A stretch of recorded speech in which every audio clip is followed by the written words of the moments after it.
Beli satu, dapat gratis 3. Terima kasih pemirsa, dan masih bersama kami di Seputar Bali. Kepala Kejaksaan Tinggi Provinsi Bali, Amir Yanto, mengajak warga Adiaksa Sebali memaknai Hari Raya Nyepi sebagai momen koreksi diri. Sebagai penegak hukum, pihaknya harus mengubah pola pikir menjadi lebih baik melayani masyarakat dan memberantas korupsi. Aku umat Hindu Sebali yang saya hormati. Kepala Kejaksaan Tinggi Bali mengatakan menyambut Hari Raya Nyepi tahun Saka 1941 harus dimaknai sebagai koreksi diri. Kita harus meninggalkan hal-hal yang tidak baik dan merubah menjadi hal-hal yang baik. Terlebih di tahun 2018, Kejaksaan Negeri Bali telah memperoleh predikat Unit Kerja Wilayah Bebas Korupsi. Oleh karena itu, seluruh jajaran pegawai Kejaksaan Sebali harus merubah pola pikir, perilaku, dan budaya kerja, memberikan pelayanan yang terbaik kepada masyarakat Bali.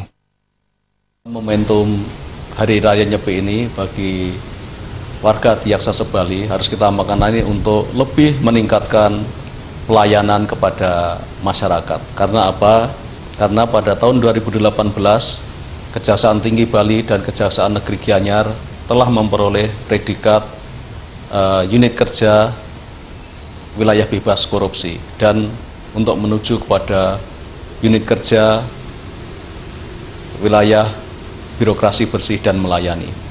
Sedangkan Kejaksaan negeri yang lain berusaha untuk menuju zona integritas wilayah bebas korupsi. Oleh karena itu, tentu saja Hari Raya Nyepi ini merupakan momentum yang baik bagi seluruh warga Adiaksa untuk meningkatkan pelayanan yang baik, bersih, dan jujur kepada masyarakat di Bali ini.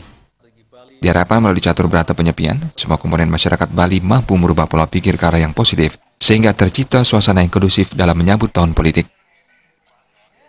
Artaya Bali TV.